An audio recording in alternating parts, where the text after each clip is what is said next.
Olá, queridos amigos e irmãos, bem-vindos de volta ao nosso canal, onde nós exploramos as lições da Escola Sabatina através dos comentários de Ellen White.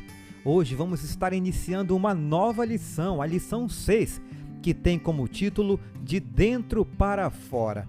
Antes de continuarmos, vamos orar. Querido Deus e Pai Todo-Poderoso, te agradecemos, Senhor, por essa oportunidade de juntos nos reunirmos mais uma vez para o estudo da Tua Palavra. Para isso te pedimos, ó Senhor, derrama o Teu Espírito Santo sobre nós para que haja compreensão, para que possamos aceitar as verdades ensinadas nessa nova semana. Em nome de Jesus, amém. O título desta semana, De Dentro para Fora. O verso para memorizar está em Marcos capítulo 7, versículo 15. Não existe nada fora da pessoa que, entrando nela, possa contaminá-la, mas o que sai da pessoa é o que a contamina.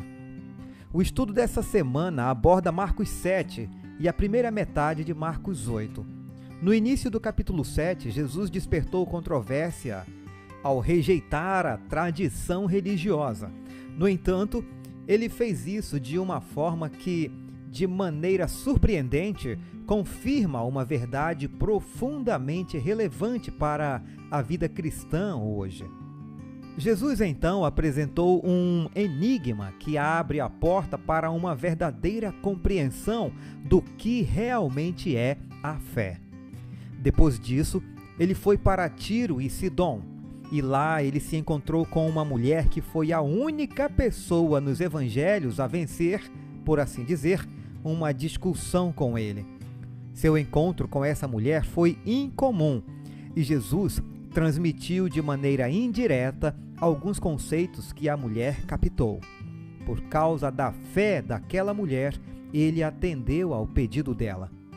Marcos 7, que relata outra cura, revela o importante fato de que, por mais impressionantes que sejam os milagres, muitas vezes eles não são suficientes para abrir os corações à verdade.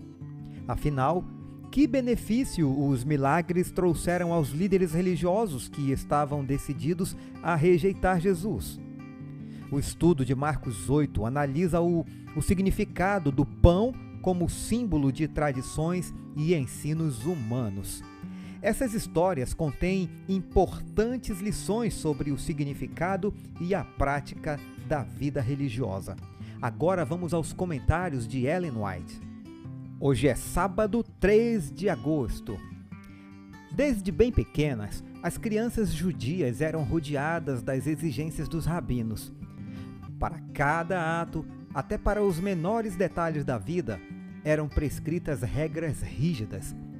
Sob a direção dos mestres das sinagogas, os jovens eram instruídos nos inúmeros regulamentos que, como israelitas ortodoxos, esperava-se que observassem.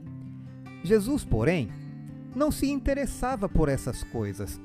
Desde a infância, agia independentemente das leis dos rabinos. As escrituras do Antigo Testamento eram seu constante estudo, e as palavras "Assim diz o Senhor" estavam sempre em seus lábios. À medida que a condição do povo começava a se tornar clara em sua mente, ele via que as exigências da sociedade e as de Deus estavam em constante conflito. Imagina, hein? Se naquela época já era assim, as pessoas estavam se afastando da palavra de Deus e exaltando teorias que elas mesmas inventavam. Observavam ritos tradicionais que não tinham qualquer poder. Seu culto era uma simples rotina de cerimônias. As sagradas verdades que deviam ser aprendidas estavam ocultas aos adoradores. Jesus via que, em seus cultos sem fé, não encontravam paz. Não conheciam a liberdade de espírito que receberiam ao servirem a Deus verdadeiramente. Jesus viera para ensinar o significado da adoração ao Senhor e não podia aprovar a mistura de exigências humanas com os preceitos divinos. O desejado de todas as nações página 59.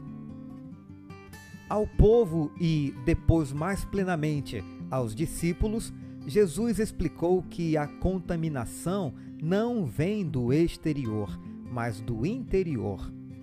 Pureza e impureza pertencem ao coração. É o ato perverso, a palavra ou pensamento mau e a transgressão da lei de Deus, não a negligência de cerimônias externas criadas pelo homem que o contamina. Os discípulos notaram a fúria dos espias ao serem expostos seus falsos ensinos. Viram os olhares irados e ouviram as palavras de descontentamento e vingança que murmuravam. Esquecendo quantas vezes Cristo dera provas de ler os corações como um livro aberto, falaram com ele sobre o efeito de suas palavras. Esperando que ele acalmasse os enraivecidos juízes, disseram a Jesus: sabia que os fariseus, ouvindo o que o Senhor disse, ficaram escandalizados? Mateus 15, verso 12. Cristo respondeu: toda planta que meu Pai Celestial não plantou será arrancada. Verso 13. Os costumes e tradições tão altamente considerados pelos rabinos eram deste mundo, não do céu. Por maior que fosse sua autoridade para com o povo, não podiam resistir à prova da parte de Deus.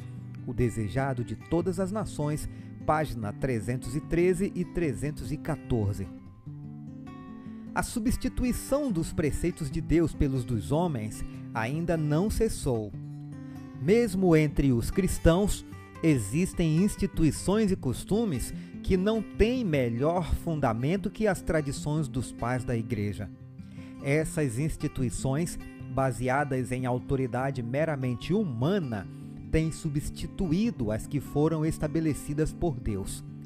As pessoas se apegam às suas tradições e reverenciam seus costumes, nutrindo ódio contra os que procuram lhes mostrar que estão em erro. Nesta época, quando somos orientados a chamar a atenção para os mandamentos de Deus e a fé de Jesus, vemos a mesma inimizade que se manifestava nos dias de Cristo. O Desejado de Todas as Nações, página 314. Essas passagens nos levam sempre a pensar nas demais denominações. Mas uma pergunta é: será que na nossa denominação, na Igreja Adventista, também pode acontecer isso? Eu me refiro ao perigo de substituir os preceitos de Deus pelos preceitos dos homens. Prossigamos juntos nesse estudo. Se você foi tocado por essa mensagem, não se esqueça de curtir, compartilhar e se inscrever no nosso canal para continuar recebendo mais conteúdos e estudos inspiradores. Aguardo você amanhã para continuarmos os nossos estudos. Um forte abraço, uma feliz semana e fiquem todos com Jesus.